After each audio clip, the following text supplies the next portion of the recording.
Tá aqui a água que tu me pediu. Só não sei pra que tu quer tanta água assim.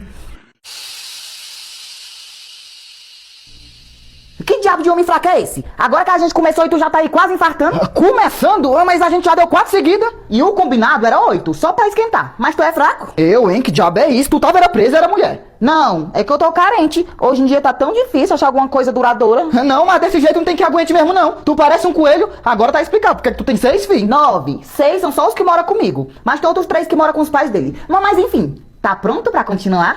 O quê? Tá doida? Lógico que não. O jubileu aqui não levanta nem se eu tomar mais 5 comprimidos de Tadala. E olha que eu já tomei um, viu? Ah, mas não tem problema não. Se o jubileuzinho já não sobe mais, a gente pode inverter e continuar de outra forma. Gosta de alguma coisa aí atrás? Aqui atrás? Aqui atrás? Como? Não, vamos continuar do jeito que tava mesmo.